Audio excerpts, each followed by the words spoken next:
Sepet sawone menta nek di pangan krosolegi.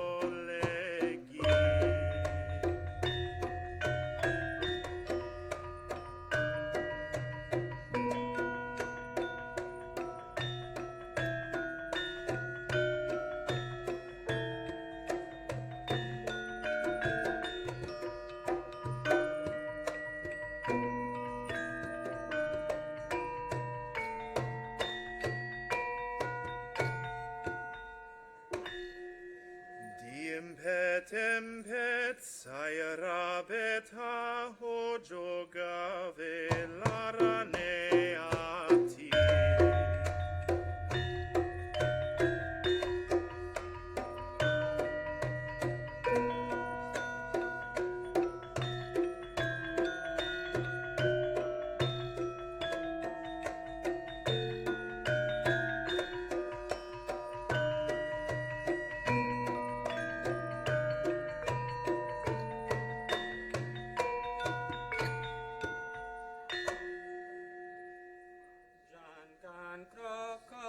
Jangane alur terik tewe niting dir sugo.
Welcome. Thank you for coming. Those of you standing should know that there are seats scattered around, so please feel free to come in and sit down, take a load off. It's the end of the day. So thank you for coming. Before we begin, I want to acknowledge that we are on the land of the Coast Salish peoples, which touch the shared waters of the tribes and bands within the Suquamish, Tulalip, and Muckleshoot nations. And we do this as a way to honor and recognize the original people on this land and to remind us that we are guests here. I am Joy Williamson-Lott. I am the Dean of the Graduate School since July and also a faculty member in the College of Education, and I'm very glad to be able to be here with you today. So today we have a different type of Provost Town Hall, if you've attended town halls in the past.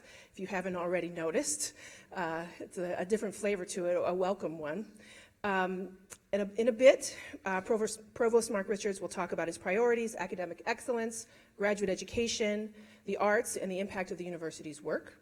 But first, we will hear more from the Gamelan Ensemble, led by Professor Christina Sunardi, who's an associate professor and chair of ethnomusicology.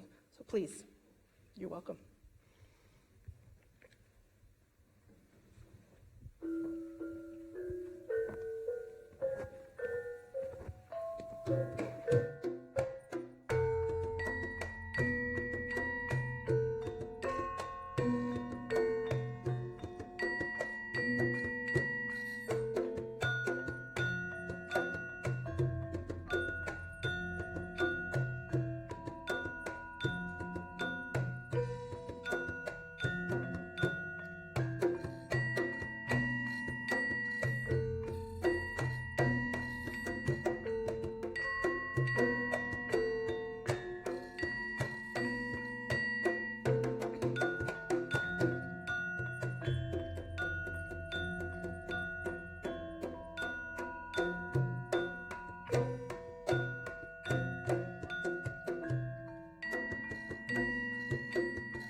Sugang rawu poro pamirso Pinagkraklanga ingkrang se kecho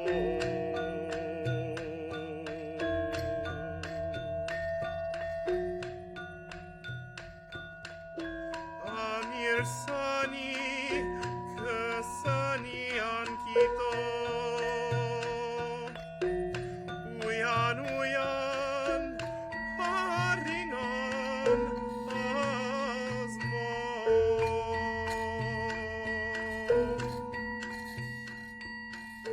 Ubur-ubur kodok segaro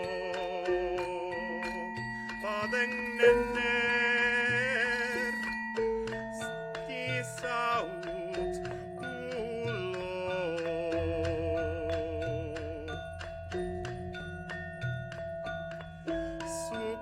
Sukur lekriko jowo Kulong gerger saumur niko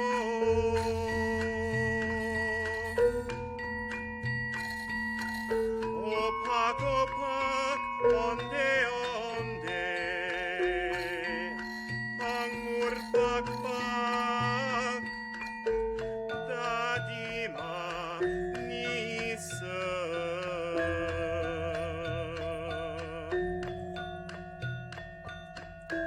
Santentoyo lapo Cekap semanten kidugan ulo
thank you. Gamelan Ensemble students, thank you so much, and thank you also for this wonderful way to kick off this event. They have things they need to do, so they will be leaving. They're busy people. So now we will hear from graduate student and Achievement Rewards for College Scientists Fellow, ARCS, ARCS is the acronym, Gabriela Tosado. She joins a large community of ARCS Fellows here at the University of Washington who have been generously supported by the Seattle ARCS Foundation since 1978. Mark and I had the pleasure of seeing her present at an ARCS luncheon back in the fall. It was outstanding, no pressure today. Mark felt strongly, and I wholeheartedly agree, that this audience should learn more about the type of research that happens here at the University of Washington and what our graduate students are doing and all the different possibilities. So please help me welcome soon-to-be Profesora Tosado in June. She will tell us all about it. Help me welcome her. She's going to be talking about her research in clean energy and the impact that her work will have on our future. Gabriela.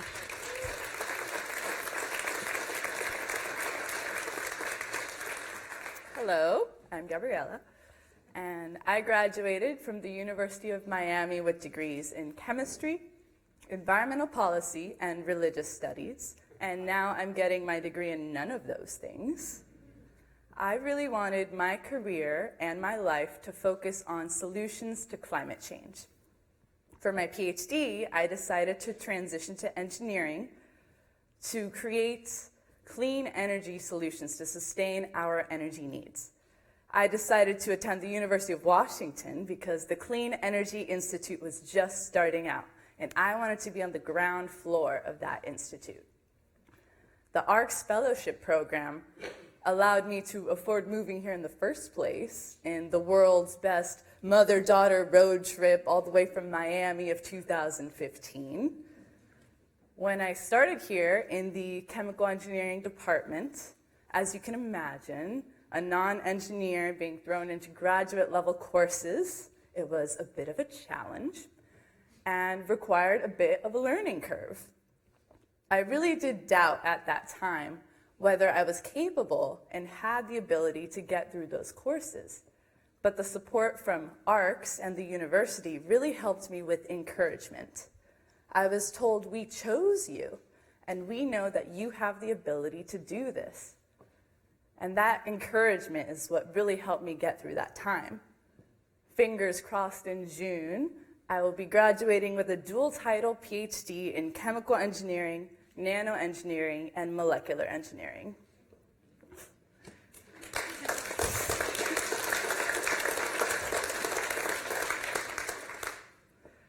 My research in Professor Chu-Ming Yu's lab focuses on solar energy with perovskite solar cells, which is a new type of printable material. So you could use newspaper-style printing presses to print out solar panels, and that would decrease the cost substantially. My research focuses on making this new material more stable and less toxic. I've also been involved in the Puerto Rico project in the Clean Energy Institute with Professor Lilo Pozzo. When Hurricane Maria struck Puerto Rico, the electrical grid was knocked offline, with some places not receiving electricity for almost a year. We created solar battery systems and gave them to certain communities and homes to power medical devices, such as oxygen concentrators for people with asthma, or mini fridges to store vaccines and medicines. We showed that not only did these solar battery systems help the people who received them, because over the course of the year, gas generators do become very costly and begin to break down, but also that renewable energy can help make our grid more resilient to stronger storms, which will become more frequent as we move forward. For the next part of my career, I'm changing my field again, this time to the realm of policy. Throughout my PhD, I've learned that although technological innovation is very important, a roadblock is on the policy front and enacting the policy to support renewable energies. I hope to apply for the AAAS Fellowship that places science PhD graduates in government and policy positions. So I would love to work for either the renewable energy offices or as a nano consultant for the State Department, so I'm super hyped. And I hope to use the expertise that I have gained here over the past 5 years to enact fact-based policy.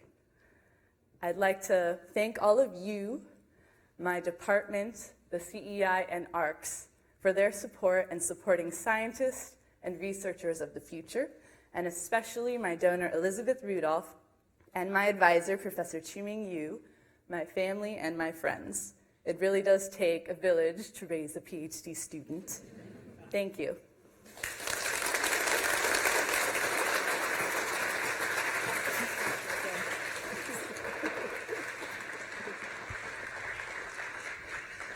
Not only is her research impressive, but those of you who've ever done public speaking, I have my notes. She stood up here by herself and made her way through. But I'm going to now read to you from my notes. Hola, Señora Tosada. She's watching, right? Yep, that's her mom. Okay, so what you've heard is exactly what Provost Richards is passionate about. Research, interdisciplinarity, innovation, graduate education. To make this happen, Mark has chosen to focus on core investments, which he'll talk about in a minute. But a bit about Mark first. Provost Richards joined the University of Washington about 1.5 years ago, after several years as a teacher, researcher, and leader at some other institution in California, Berkeley. We're glad to have him here. And in addition to serving as this university's chief academic and budget officer, Mark is also a professor in Earth and Space Sciences in the College of the Environment. And he knows firsthand that the work of all faculty and the success of the university would be impossible without graduate students and fellowships to support them. And so Mark is going to be talking about his graduate funding task force in a minute, but I want to say that in the relatively short time that I've known him and worked with him, that I've come to appreciate his recognition and support for our collective efforts to attract and recruit the top graduate students. And in order to do that, to recruit the top graduate students, it's important to think about how welcoming and inclusive the university context is. And this is something else that I've learned about Mark, is how committed he is to equity, particularly in the realm of graduate education. So I'm honored that he and his family have chosen to demonstrate that commitment through a personal donation to GoMap in the graduate school. GoMap stands for Graduate Opportunities and Minority Achievement Program, and it's celebrating its 50th year of service to the university and to students, ensuring that graduate students of color are supported through fellowships, professional development, mentoring, and a whole host of other possibilities out of that office. And so their generous gift comes at a particularly meaningful time for GoMap and the graduate school, and we are deeply appreciative of it. So today, Mark will address the importance of making core investments in order to advance access and excellence throughout the university, and he'll highlight just a few ways in which we are making an impact in our city, our state, and in our world. So thank you for coming and for watching this afternoon, and please help me welcome Provost Mark Richards.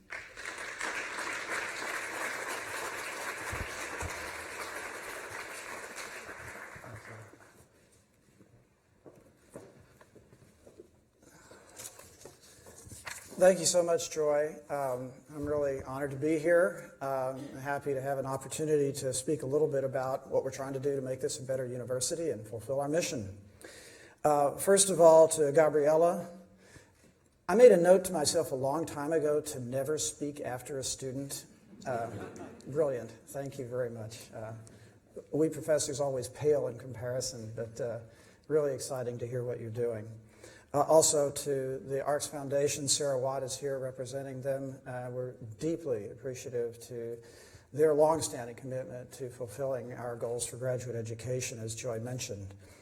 And for the Gamelan Ensemble, I used to be a musician of sorts, and some famous musician once said that the music of Johann Sebastian Bach was like hearing the sound of the mind at work. And listening to the Gamelan, which just fills this room in a way I've never heard, is like listening to the sound of the soul at work. Thank you so much to Christina and the Gamelan Ensemble. This is just a real treat for all of us. And I'm sure whatever I say is going to pale by comparison to that experience. I want to welcome particularly two of our regents, Joel Benalil and Rogelio Riojas, who are attending with us today. We're always happy to have our regents here, and I can say from experience from other institutions that there is no group of regents in this country who love the university and support the university the way our regents do. It's greatly appreciated and makes our jobs go better. Thank you.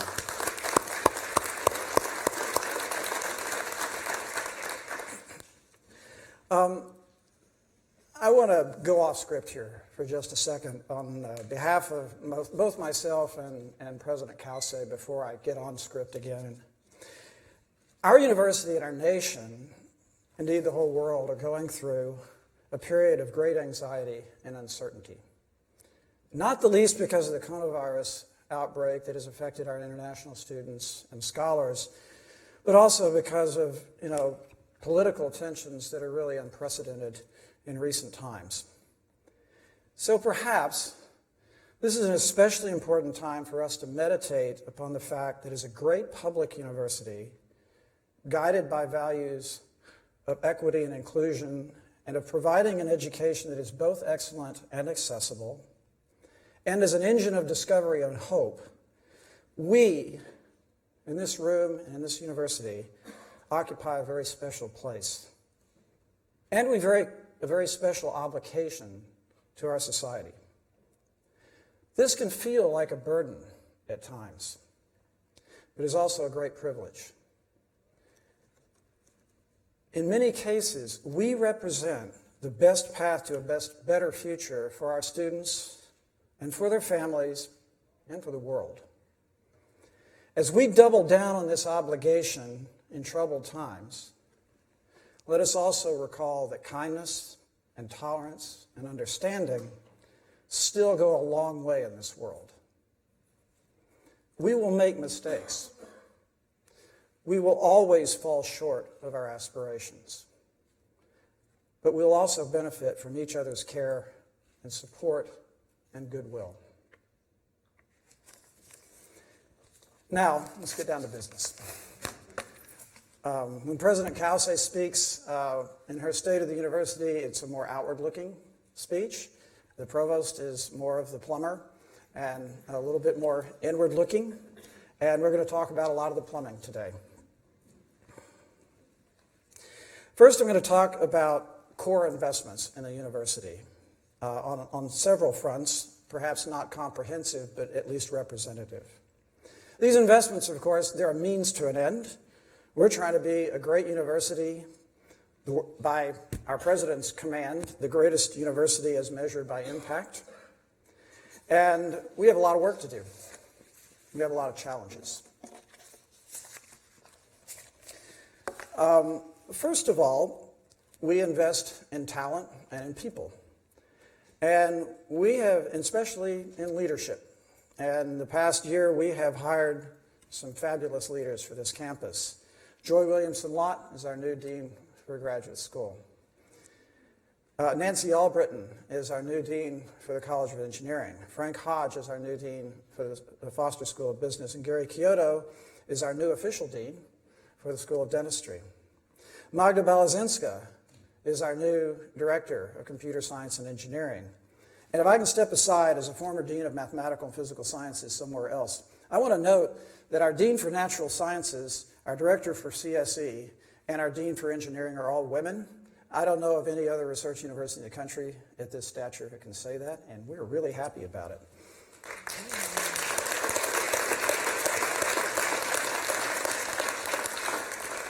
We also have a search underway for an inspiring new dean for the Evans School. We also just recently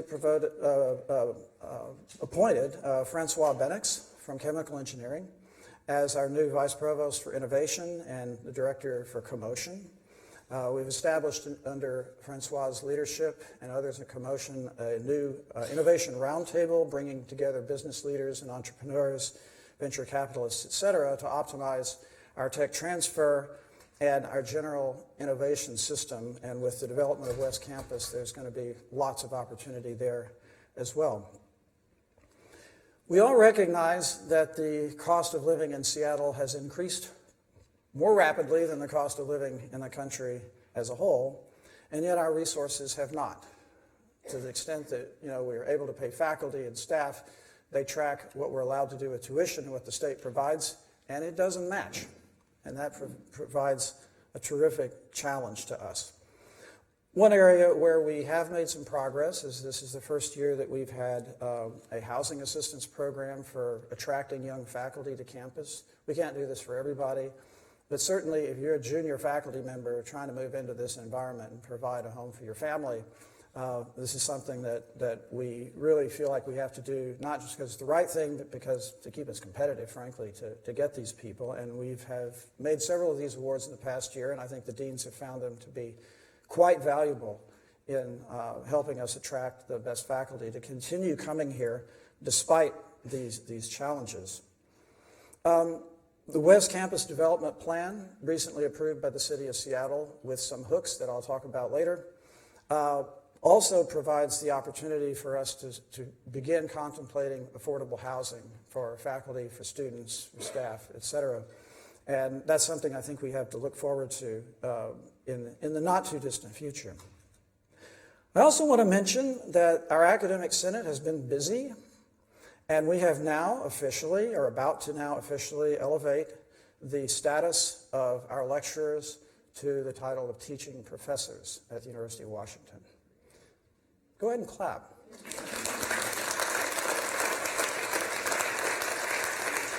This addresses issues of equity and professionalism and our commitment to teaching, and obviously the contributions of these wonderful people to our institution. Joy set me up to talk about graduate support.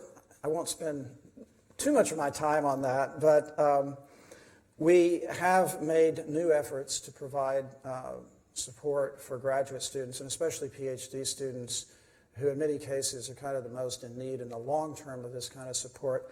And this is obviously to increase the attractiveness of the University of Washington to our best applicants. But these types of funds also, as any of us who are in the recruiting business know, they increase the diversity, our ability to recruit a diverse pool of graduate students. We have frankly been quite behind our peer institutions, R1 universities, in this respect. I'll just put it in direct perspective. Up until this past year, we have had, in addition to ARCS, we've had only about $3.5 million a year going into kind of discretionary support for graduate students. Our competitors typically put in $20 to $30 million a year into this. And so we have increased this by about $7 million a year with a combination of institutional funds and matching. Joy's in charge of this. We're seeking feedback on how this is working and how to do it better. But I think that the results will come through.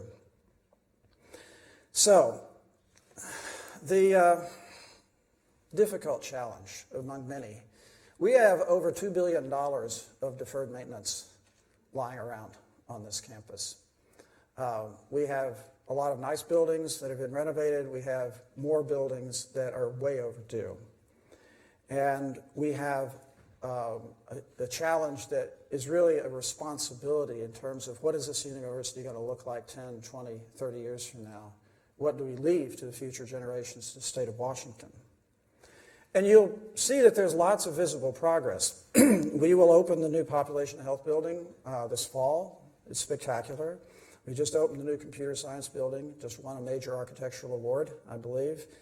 For the second time in a row, we've won that award. And the other award was for the biological sciences building, which we opened just recently as well. We are about to open Oak Hall, a new residence hall, which completes a 10-year student residence renewal project or master plan. And these involve choices. I want to say this. The capital investment, or the debt capacity that went into financing our new residence halls, is debt capacity that we could use elsewhere, and we're very limited in that regard. But talk about investments, $650 million in the fossil fuel industry alone. That's the UW endowment. Can we say this for questions at the end, please? Yeah. You'll have an opportunity for that. There won't be time for future generations that you're talking about in this. In addition to Oak Hall. Stop her work, the very important work of Gabriella you're interrupting my chance to speak, and there's a question period at the end, and I invite you to take advantage of that. Oak Hall will be open to new students in the fall. Haggett Hall will be closed and condemned. It's a major seismic hazard, and that we are happy to be rid of. There may be a replacement someday, but that's not clear. We're renovating Eagleson Hall for speech and hearing. We have projects in the works, are on the drawing boards to eventually address Miller Hall and Anderson Hall and perhaps Bagley Hall in the future. Bothell has just received funding for a new STEM building, joint with the Cascadia Community College, which is about to start construction soon. And Tacoma is in planning phases for Milgard Hall, which will house both business and engineering design, and it's in design phase. So there's going to be a lot of activity here in terms of construction. And I will tell you this also, that we can do a lot better job of planning this construction, and with Lou Carriello, our Vice President for Facilities, we are working very hard to get a longer range outlook on how we go about these projects and how we fund them. And I think there's no doubt we're going to be training more of our attention on restoration than new construction. We are not slated to grow a lot in the next decade or so in terms of student capacity. In my opinion, we have a lot of space on campus, but not all of it is well utilized.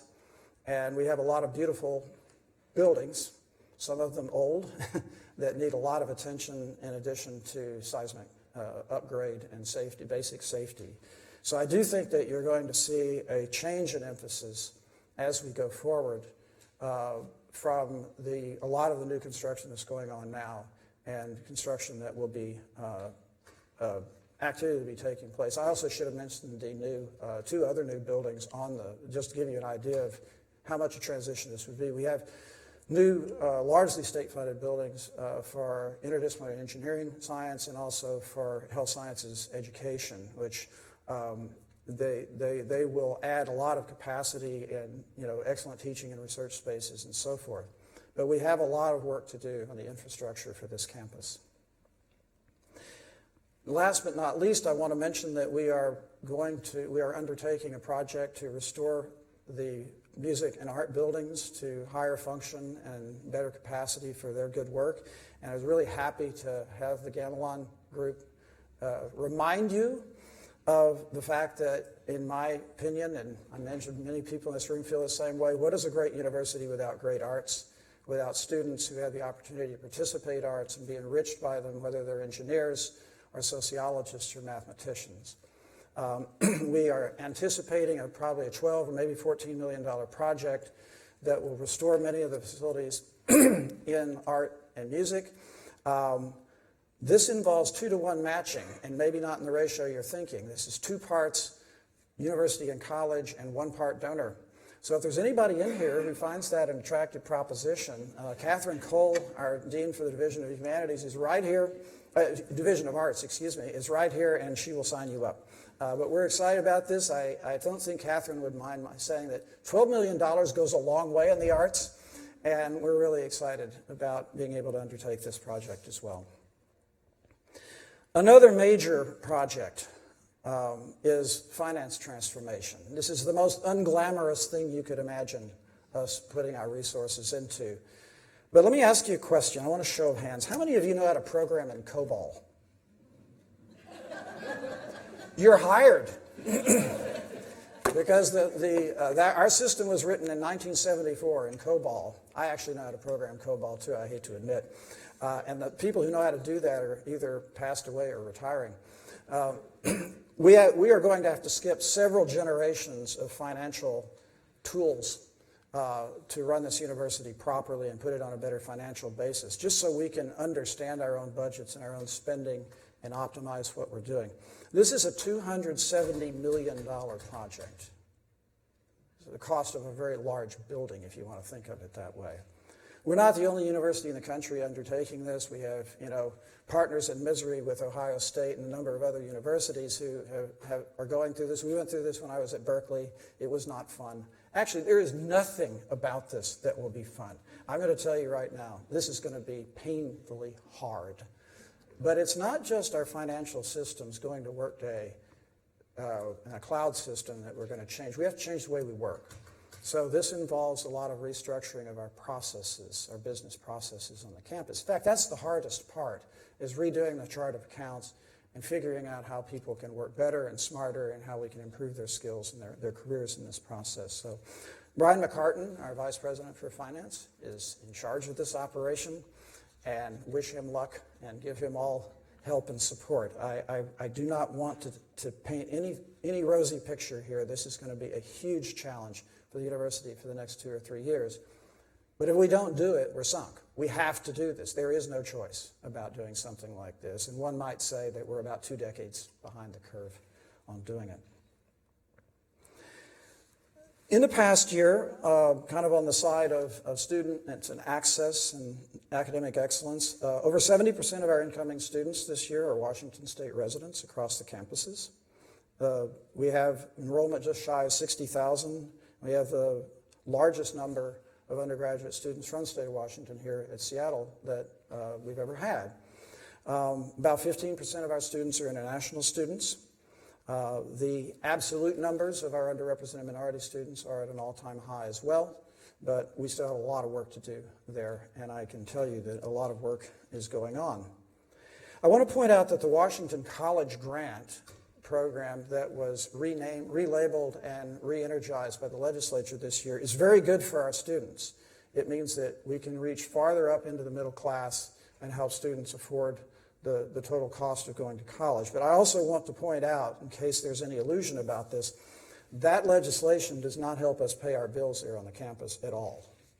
It's good for deferring the cost of education for our students, which is good and is hailed as a national model, and that's a great thing. It does not add to our coffers in terms of tuition income or state support or whatever. And I know that there's been a lot of confusion about exactly what that means. So I'm sounding like the Grim Reaper here a little bit at this point in my talk, but you got to hear it. We have a lot. I've been impressed since I came to the University of Washington at the degree to which the value of diversity has become not something that we add on as a fix to what we do, but something that we do integrally with everything we do. It's faculty hiring or recruiting students, promotions, and academic interests. So I really am quite impressed. We have a lot of work to do, but the spirit of diversity permeates this university, and I really want to congratulate all the leadership and everybody in the university for making progress. As Joy mentioned, the GoMap project of 50 years is central to our ability to recruit and sustain students of color through successful graduate programs. I think I'm allowed to say that there will be a new name in April, but we don't know what it is. You have to stay tuned. What? Stay tuned. Stay tuned. Yes. I'm excited to know what the new name will be. But obviously, we're very proud of this program, and this remains central to what we're trying to do, especially at the graduate level. We also, many of you, I won't ask for a show of hands, but I'm hoping that all of you filled out your climate survey that we asked you to do. And that survey is now complete. It will take a while to analyze the results. They'll be coming, I think, in May or so. And along with our diversity blueprint and the race and equity initiative of President Cauce's, this is going to help inform what we do to be a more inclusive campus climate for everyone. I want to point out that, in my experience with surveys of this nature, when you have robust results that you can kind of take to the bank, you often find surprises. You find things that you didn't know or that you didn't expect. Often you get results that are ambiguous and frustrating. So I think that the way we absorb this information, the way we act upon it, requires a lot of thought. It's not over. Just getting the results is not the end, but trying to figure out how to make us a better university in light of those results is challenging. We also It's no secret whatsoever. We have a lot, I spoke about anxiety. We have a long way to go in terms of attending to student mental health and student health in general on the campus. We have 2 task forces heavily at work who are going to be reporting out very soon on mental health and on the Hall Health Student Health Center. They are in tight coordination. They're not off on their own independently. And I will tell you that President Kelsey and I and the leadership of the campus, we are determined to get a lot better and to understand the underlying causes, the underlying anxieties and difficulties that our students are having with health care in general, and particularly with issues of mental health. And we know that we're not isolated here at the University of Washington. Every major university I know of is wrestling with this and being confronted with an increase in suicide, increase in a whole range of problems. I can't say that, I don't know of anybody who thinks they understand all the forces generating this, but it's real, and we are determined that we'll make this a better place for student mental health and for student health in general. We have a lot of challenges in terms of sometimes the gap between what our students say they would like to major in coming into the door here and where we have capacity. There's no secret about where those capacity limitations are. It's largely in computer science and engineering and natural sciences.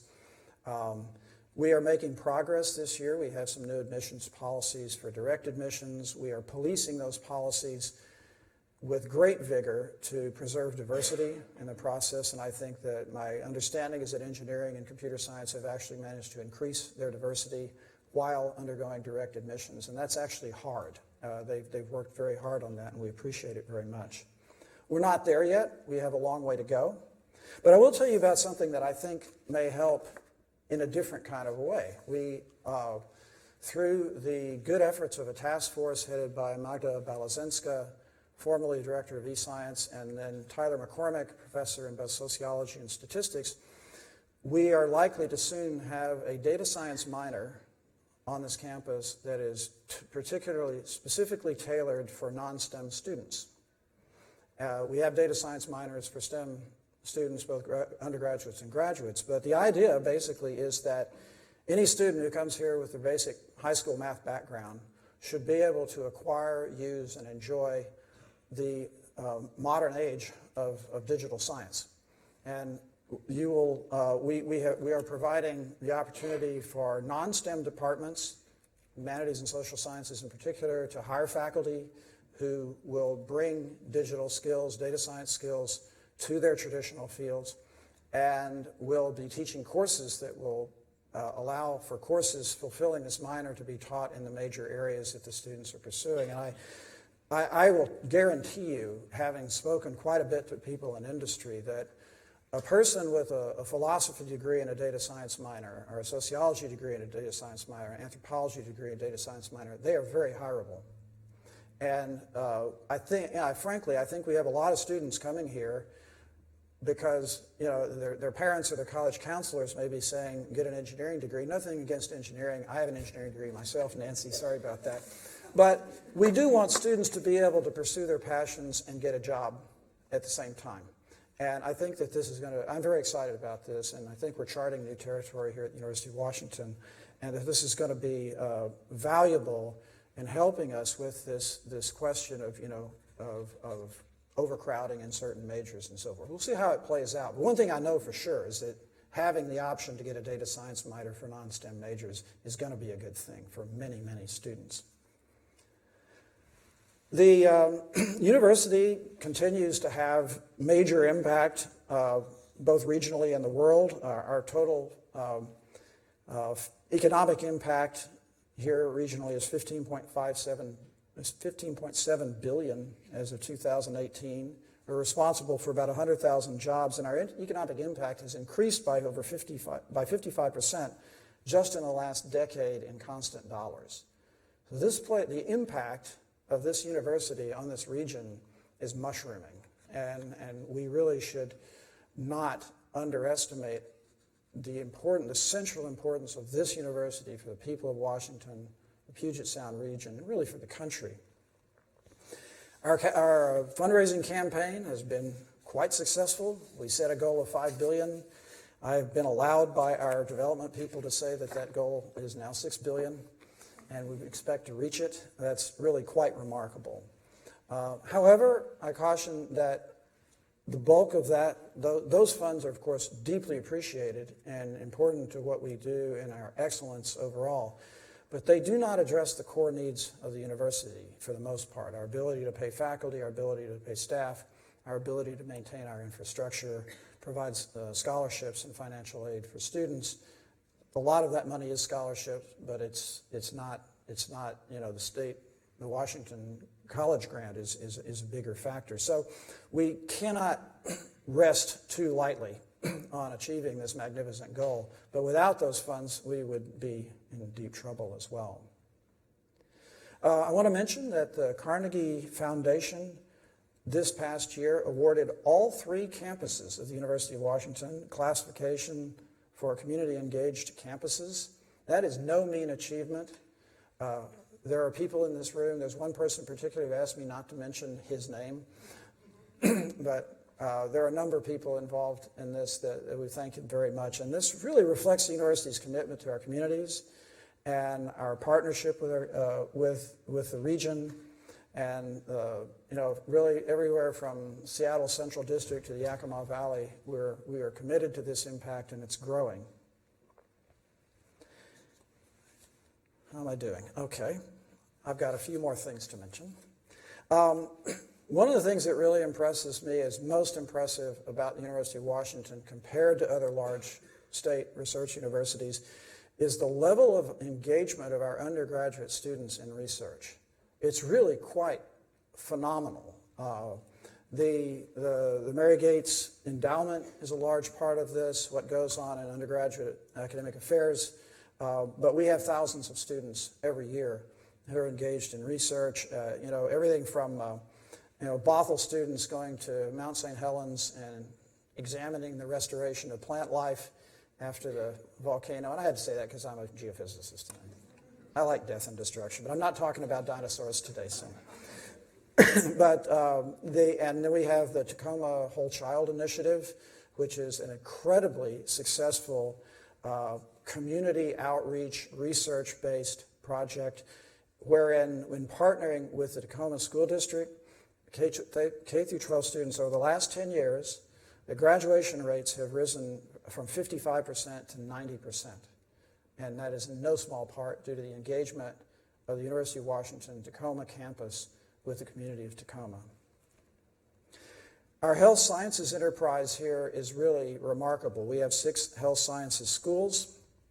And as I mentioned, those deans, those 6 deans, I really want to take my hat off to them. They came together in a way that was not obvious at the beginning to develop a plan for a new health sciences education building on the south side of Pacific Avenue that will integrate health sciences instruction, modernize it. There will be a new anatomy lab, which is desperately needed as well.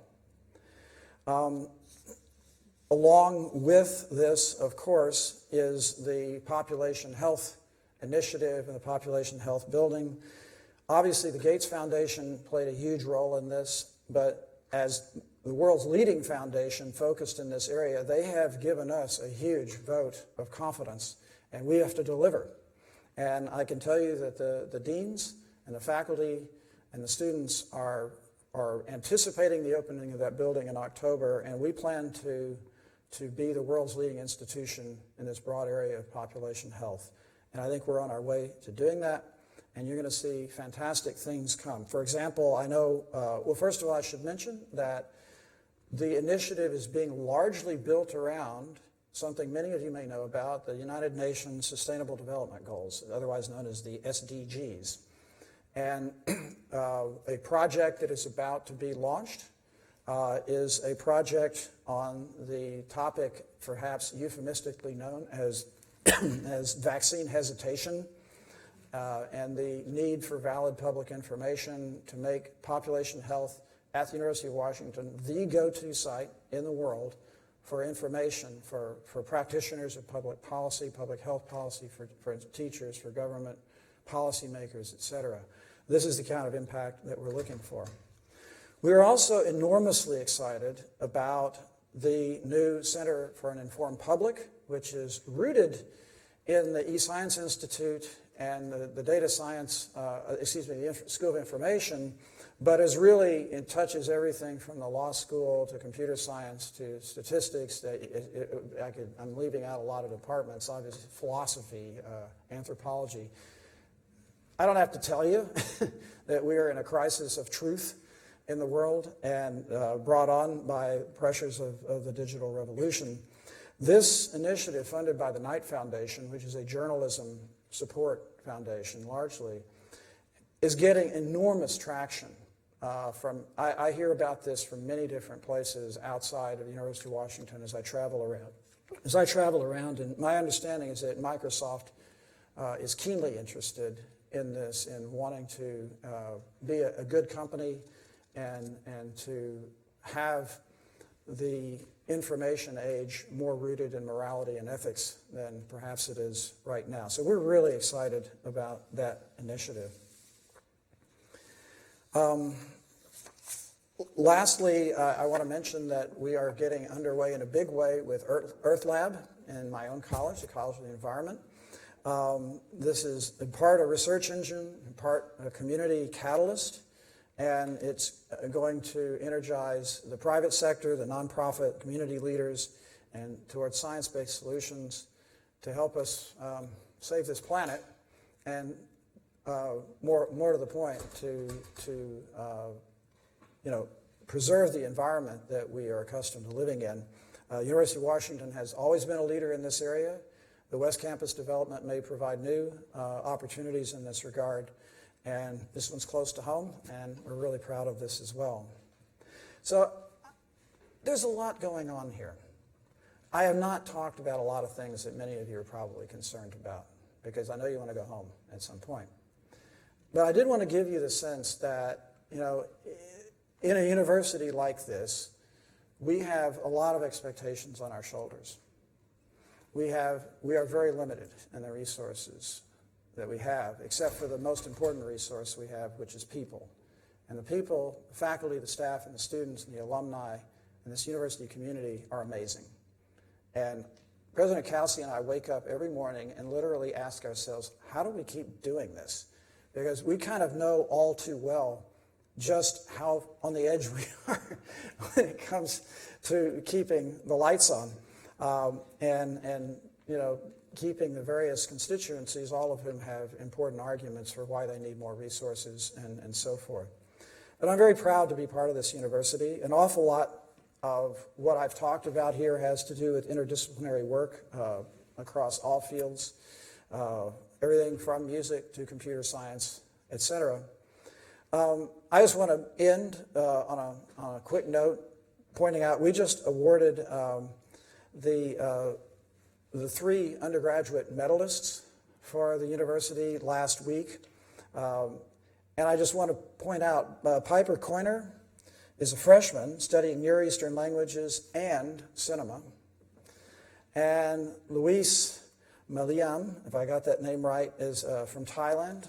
He is a sophomore who is going to get degrees in both computer science and dance.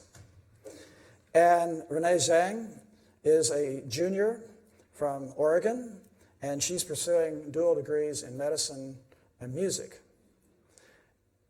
And that's really, I don't think I could express to you more clearly the magic of this university, the range of opportunity, of discovery, of intellectual adventure, literally a university that brings the whole world to our students and, eventually sends our students out into the world. That's what we're trying to do. We're imperfect, but we're trying to get better. Thank you very much.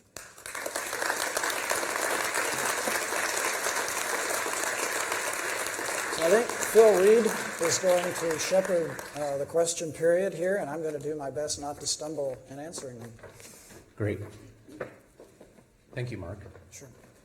Thank you all for coming. We have about 8 minutes for questions. If you have a question, raise your hand and a microphone will be brought to you. If you could give us your name and your affiliation, your academic unit or unit, that would be great. If we don't get to your question, you can submit that to provost@uw.edu and you will receive an answer via email.